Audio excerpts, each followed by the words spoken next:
اعوذ باللہ من الشیطان الرجیم بسم اللہ الرحمن الرحیم۔ دنیا میں ہی جنتی کہلائے گی وہ عورت جو نماز ظہر کے بعد قرآن مجید کی یہ سورت پڑھتی ہے۔ محترم ناظرین، جو عورت ظہر کے وقت یہ سورت پڑھے گی وہ عورت دنیا میں ہی جنتی کہلائے گی، کیونکہ جو لوگ قرآن کو مضبوطی سے تھام لیتے ہیں تو اللہ تعالیٰ ان کے مرتبہ کو بلند کر دیتا ہے۔ وہ دنیا میں بھی عزت و مقام حاصل کرتے ہیں اور آخرت میں بھی جنت ان کا ٹھکانہ ہوتا ہے۔ جو لوگ قرآن کی تلاوت اور تعلیمات سے دور ہوتے ہیں وہ اپنی زندگی اپنی مرضی اور چاہت سے بسر کرتے ہیں، تو پھر ایسے لوگوں کو اللہ تعالیٰ ذلیل و خوار کر دیتا ہے۔ ناظرین، حضور نبی کریم صلی اللہ علیہ وآلہ وسلم نے فرمایا کہ اللہ تعالیٰ اس کے طواف یعنی کہ قرآن مجید کی وجہ سے بہت سے لوگوں کو سر بلند فرمائے گا اور دوسرے لوگوں کو ذلیل و خوار کرے گا۔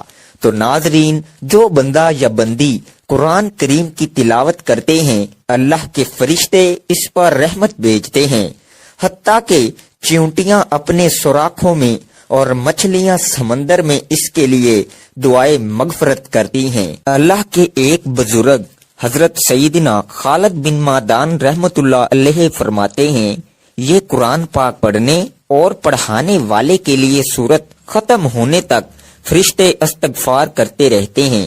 اس لیے جب تم میں سے کوئی بھی دن کے آغاز میں کوئی بھی سورت پڑھے تو اس کی آخری 2 آیتیں چھوڑ دے اور دن کے آخری حصے میں اسے ختم کرے، تاکہ دن کے شروع سے لے کر آخر تک پڑھنے اور پڑھانے والے کے لیے فرشتے استغفار کرتے رہیں۔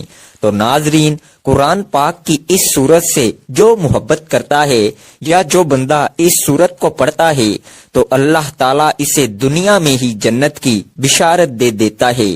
اس سورت سے محبت کرنے والے اس سورت کو پڑھنے والے جنت میں داخل ہوں گے۔ تو جو بھی مسلمان مرد یا عورت نماز ظہر یا کسی بھی نماز کے بعد قرآن کی یہ سورت صرف 10 مرتبہ روزانہ پڑھے گا تو وہ دنیا میں ہی جنتی کہلائے گا۔ حدیث میں ہے کہ ایک شخص نے حضور صلی اللہ علیہ وآلہ وسلم سے عرض کیا کہ یا رسول اللہ، میں اس سورت سے محبت کرتا ہوں، تو آپ صلی اللہ علیہ وآلہ وسلم نے فرمایا کہ اس کی محبت تجھے جنت میں لے کر جائے گی۔ ایک شخص نے کسی اور کو اس سورت کو پڑھتے ہوئے رات کے وقت سنا کہ وہ بار بار اسی کو دہرا رہا ہے۔ صبح کے وقت اس شخص نے حضور صلی اللہ علیہ وآلہ وسلم سے ذکر کیا، گویا کہ وہ اسے ہلکے ثواب کا کام جانتا تھا۔ تو حضور صلی اللہ علیہ وآلہ وسلم نے فرمایا، اس کی قسم جس کے ہاتھ میں میری جان ہے، یہ سورت 1/3 قرآن کے برابر ہے۔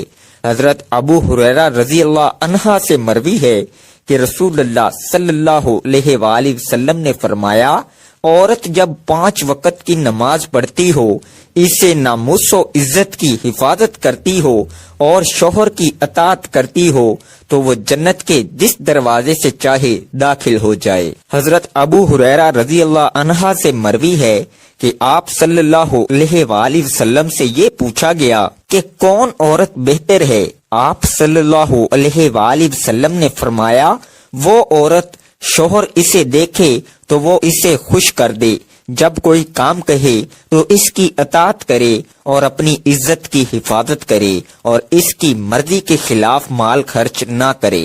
حضرت ابو امامہ رضی اللہ عنہ فرماتے ہیں کہ نبی پاک صلی اللہ علیہ وآلہ وسلم نے فرمایا، اے عورتوں کی جماعتوں، یاد رکھو جو تم میں سے نیک ہیں وہ نیک لوگوں سے پہلے جنت میں داخل ہوں گی، پھر جب ان کے شوہر آئیں گے تو ان کو غسل دے کر اور خوشبو لگا کر شوہروں کے حوالے کر دیا جائے گا۔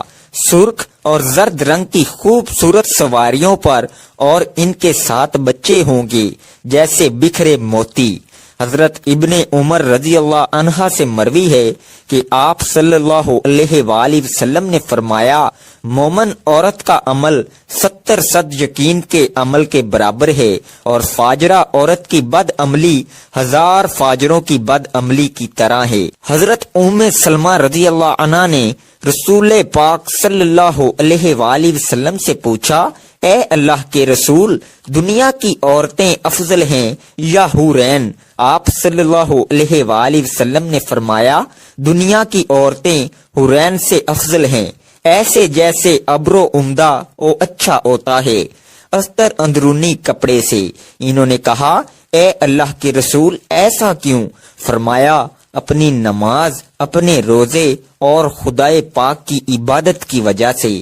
حضرت ابو ہریرہ رضی اللہ عنہ سے مروی ہے کہ آپ صلی اللہ علیہ وآلہ وسلم نے فرمایا، جو عورت خدا سے گناہ کے بارے میں ڈرے اور گناہ نہ کرے اور اپنی عزت کی حفاظت کرے اور شوہر کی اطاعت و فرما برداری کرے، اس کے لیے جنت کے 8 دروازے کھول دیے جاتے ہیں، اور ان سے کہا جائے گا کہ جس دروازے سے چاہو جنت میں داخل ہو جاؤ۔ ایک حدیث میں نبی پاک صلی اللہ علیہ وآلہ وسلم نے فرمایا، کیا میں تمہیں تمہارے جنتی مردوں کی بابت نہ بتلاؤں؟ نبی جنتی ہے، صدیق جنتی ہے، شہید جنتی ہے، معصوم بچہ جنتی ہے، وہ شخص جنتی ہے جو اپنے مسلمان بھائی کی زیارت کے لیے شہر کے آخری کنارے پر محض اللہ کی رضا کے لیے جاتا ہے۔ اور تمہاری جنتی عورتوں میں سے ایک وہ عورت جنتی ہے جو خامن سے بہت محبت کرنے والی، بہت بچے پیدا کرنے والی اور اپنے خامن سے گہرا تعلق رکھنے والی ہو۔ خامن جب اس سے ناراض ہو جائے تو وہ اس سے بے اعتنائی کرنے یا اکڑنے کے بجائے اس کے پاس جاتی ہے، حتیٰ کہ اپنا ہاتھ اس کے ہاتھ میں دے دیتی ہے اور کہتی ہے کہ میں اس وقت تک پلک نہیں چپکاؤں گی جب تک تو راضی نہیں ہو جائے گا۔ آج کل کی عورتوں میں مذکورہ صفات کی عورتیں کم ہی دیکھنے میں آتی ہیں۔ اس حدیث کی روح سے عورت کے اندر مرد سے بے اعتنائی اور اکڑنے کا جذبہ نہایت خطرناک ہے۔ اس کے برعکس خاوند کی ناراضگی دیکھ کر اس کو منانے اور راضی کرنے کا جذبہ عورت کو جنت میں لے جانے والا ہے، بشرط دیگر احکام و فرائض کی پابندی کا بھی اہتمام ہو۔ آج کل کی عورتیں زیادہ بچے پیدا کرنے سے بھی گریز کرتی ہیں، محض اس لیے کہ زیادہ بچے جننے سے ان کے حسن اور رعنائی میں کمی آ جائے گی، یا بعض وسائل کی کمی کا بہانہ پیش کرتی ہیں۔ یہ دونوں ہی باتیں غلط ہیں۔ حکم شریعت اور اجر و ثواب کے مقابلے میں اپنے حسن و جمال کے برقرار رکھنے کو اہمیت دینا ایک مسلمان کی شان کے خلاف ہے۔ اسی طرح وسائل کا بہانہ اللہ تعالیٰ کی رضاکیت اور اس پر اعتماد توکل کے منافی ہے۔ قرآن میں ہے، ہم تمہیں بھی رزق دیتے ہیں اور بچوں کو بھی، رزق تو ہمارے ہاتھ میں ہے، ہم تمہیں بھی اور تمہارے بچوں کو بھی چاہے وہ کتنے ہی ہوں رزق دینے پر قادر ہیں، بلکہ سب کی رزق رسانی ہمارے ذمہ داری ہے۔ ایک اور آیت ہے، زمین پر چلنے والے کا رزق اللہ کے ذمہ ہے۔ بیوی کو نفلی عبادت کا شوق ہو تو اچھی بات ہے، لیکن اس کے شوق کے پورا کرنے میں خاوند کے حقوق متاثر نہ ہو، اس لیے نفلی عبادت میں خاوند کی اجازت ضروری ہے۔ بیوی خاوند میں کوئی دینی کوتاہی دیکھے تو وہ بڑوں تک اس کی شکایت پہنچا سکتی ہے تاکہ اس کی اصلاح ہو سکے۔ ہر نماز اپنے وقت پر پڑھنی چاہیے، تاہم معقول گزر ہو تو بعد میں پڑھنا بھی جائز ہے۔ بیوی کی نفلی عبادت سے خاوند کی حق تلفی ہو تو خاوند اس کو اس سے روک سکتا ہے یا اس میں تخفیف کرنے کا حکم دے سکتا ہے، وغیرہ وغیرہ۔ عورت اپنے خاوند کو زکوٰۃ دے سکتی ہے۔ نبی صلی اللہ علیہ وآلہ وسلم نے ایک عید کے موقع پر خطبہ دیا، اس میں عورتوں کو بھی الگ و آز فرمایا، جس میں ان کو کثرت سے صدقہ و خیرات کرنے کی ترغیب فرمائی۔ اسی روز حضرت عبداللہ بن مسعود رضی اللہ عنہ کی اہلیہ زینب رسول اللہ صلی اللہ علیہ وآلہ وسلم کی خدمت میں حاضر ہوئیں اور کہا، آج آپ نے صدقہ کرنے کا حکم فرمایا ہے، میرے پاس میرا کچھ زیور ہے، میں نے اسے صدقہ کرنے کا ارادہ کیا ہے، تو ابن مسعود کا خیال ہے کہ میں جن لوگوں پر صدقہ کروں گی تو ان کے مقابلے میں وہ اور ان کی اولاد زیادہ مستحق ہیں۔ یہ سن کر نبی صلی اللہ علیہ وآلہ وسلم نے فرمایا، ابن مسعود نے سچ کہا، تیرا خاوند اور تیری اولاد ان کے مقابلے میں زیادہ حقدار ہے جن پر تو صدقہ کرے گی۔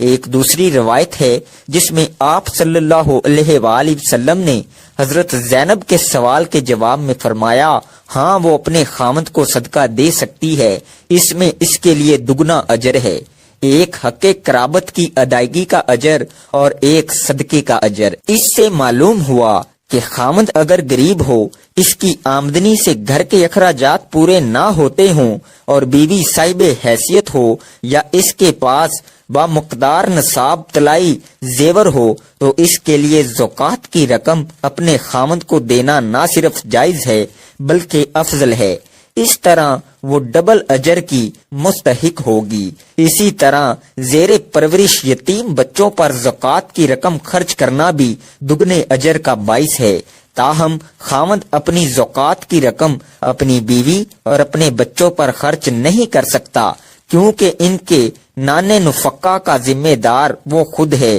وہ یہ ذمہ داری اصل مال سے ادا کرے گا نہ کہ مال زکوٰۃ سے۔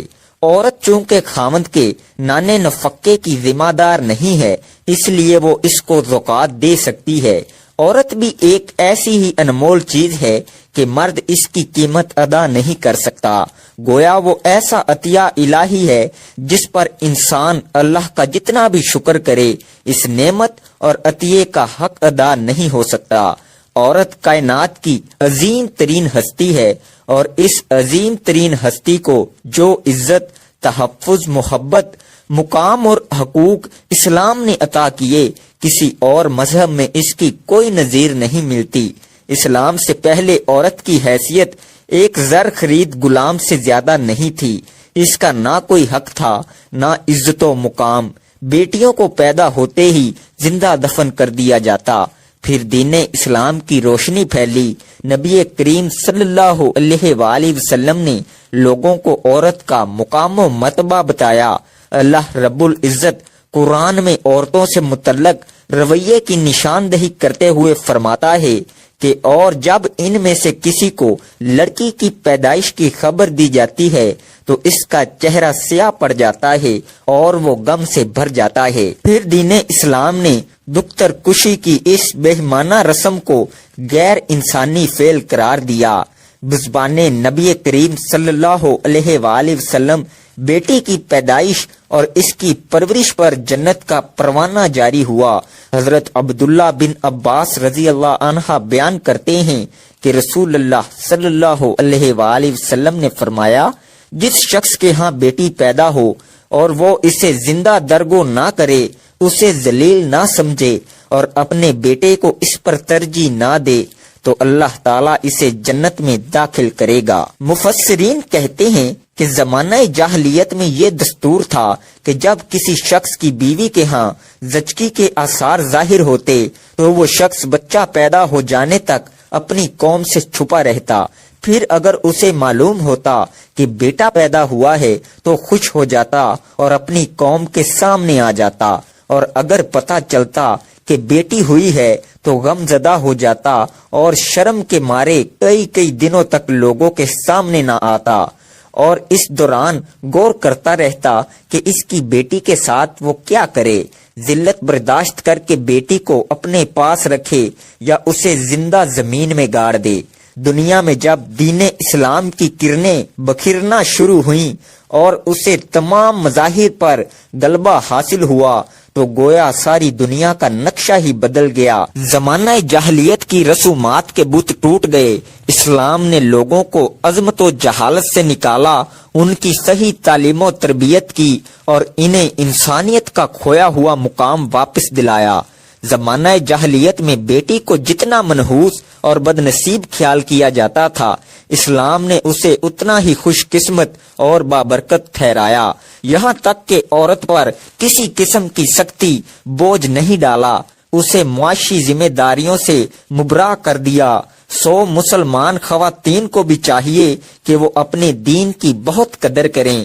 دنیا میں کامیابی و کامرانی، عزت و عافیت، قلبی اور روحانی سکون کی آرزو مند ہیں اور آخروی زندگی کی بھلائی چاہتی ہیں تو شریعت اسلامی کی پاسداری کریں اور احکام الہی کی پابند رہیں۔ یاد رہے، اسلام میں عورت کا مقام متعین کرنے کے ضمن میں بھی اس کی فطرت کو پیش نظر رکھا گیا ہے کہ اسلام عین دین فطرت ہے۔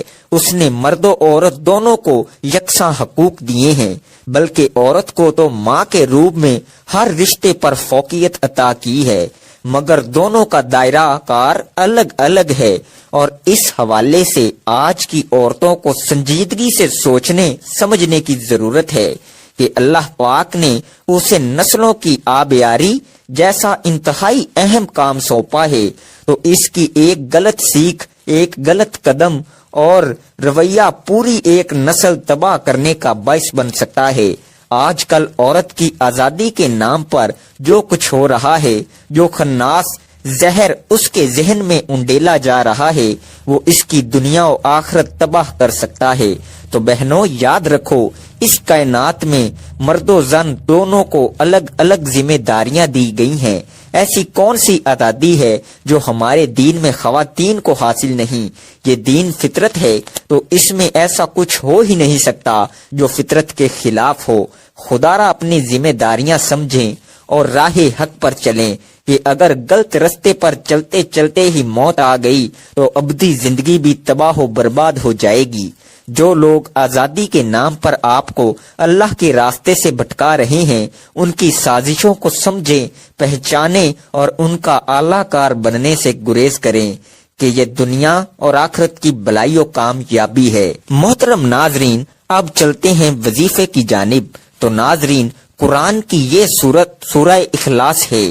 قل هو اللہ احد اللہ الصمد لم یلد ولم یولد ولم یکن لہ کفوا احد۔ ایک روایت میں حضور نبی کریم صلی اللہ علیہ وآلہ وسلم فرماتے ہیں کہ جو شخص اس سورت کو 10 مرتبہ پڑھ لے گا تو اللہ تعالیٰ اس کے لیے جنت میں ایک محل تعمیر کرے گا۔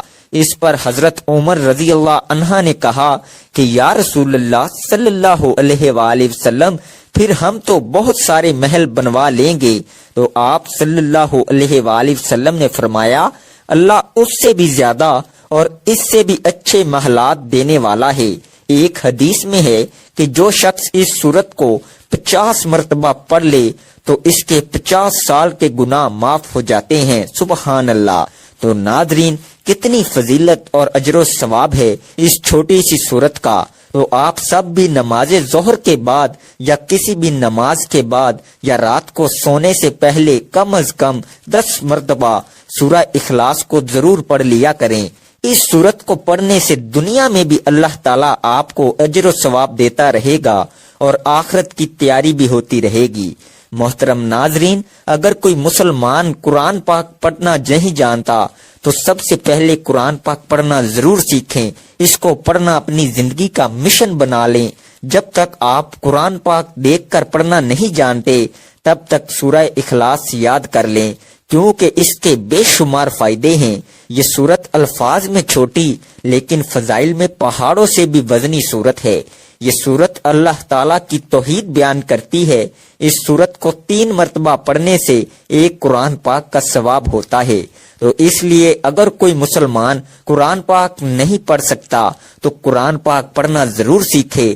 روزانہ سورہ اخلاص باوضو ہو کر 200 بار پڑھنے سے 9 فائدے حاصل ہوتے ہیں۔ اللہ تعالیٰ 300 غضب کے دروازے بند کر دیتے ہیں، مثلا دشمنی، قہر، فتنہ، ناراضگی، اور یہ آپ کو معلوم ہوگا کہ جب اللہ تعالیٰ ناراض ہوتے ہیں تو اللہ تعالیٰ انسان سے نعمتوں کو چھین لیتا ہے۔ جب اللہ راضی ہوتا ہے تو غضب کے دروازے اللہ تعالیٰ بند کر دیتا ہے، تو انسان پر رحمتوں کے دروازے کھول دیے جاتے ہیں۔ اس کے علاوہ 200 مرتبہ سورہ اخلاص پڑھنے کا فائدہ یہ ہے کہ اللہ تعالیٰ اس شخص پر 300 رحمت کے دروازے کھول دے گا۔ رحمتیں ہی رحمتیں برسیں گی۔ اور اس کا تیسرا فائدہ یہ ہے کہ اللہ تعالیٰ 300 رزق کے دروازے کھول دے گا۔ آج کل ہر شخص روزی کی پریشانی، رزق کی پریشانی، نوکری کی پریشانی میں مبتلا ہے، اس لیے روزانہ 200 مرتبہ سورہ اخلاص باوضو ہو کر پڑھیں۔ اللہ تعالیٰ غیب سے رزق عطا فرمائے گا، ہمیں پتہ بھی نہیں چلے گا اللہ تعالیٰ کہاں سے رزق عطا کر رہا ہے اور کہاں کہاں سے اللہ رزق کی بارش برسا رہا ہے۔ اور اس کا چوتھا فائدہ یہ ہے کہ اللہ پاک اپنے علم سے آپ کو علم دیں گے، صبر اور سمجھ بھی دیں گے۔ اس لیے جو طالب علم ہیں، استاد ہیں، ان کے لیے یہ وظیفہ بہت ہی زبردست ہے۔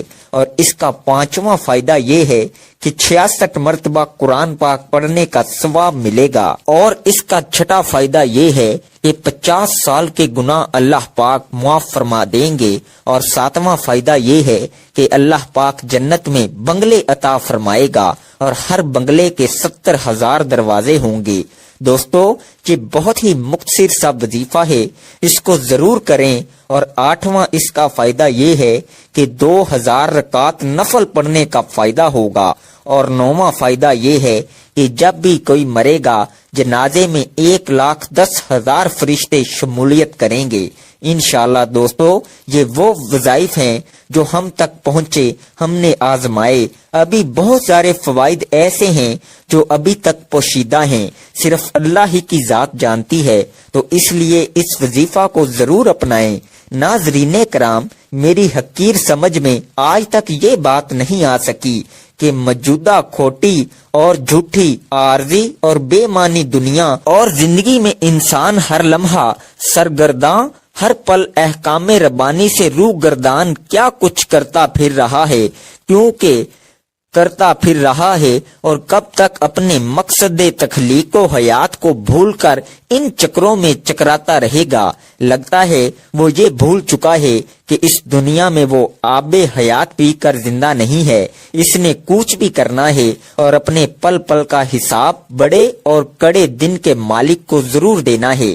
بلکہ حق تو یہ ہے کہ اگر گناہ کی سزا کے خوف اور ثواب کی جزا کے لالچ کو سامنے رکھ کر زندگی نہ بھی گزاری جائے، تب بھی سکون قلب کی خاطر حقیر انسان کو لغویات، خواہشات، کمینگی، بدی، بدنیتی اور گناہ کی زہر ناکی سے بچنا چاہیے تھا، جائے کہ وہ گناہ کی ذلت اور ثواب کی اہمیت سے قطعی طور پر نابلد ہو کر خود کو خود ہی جینے کی مہلت دیے جا رہا ہے۔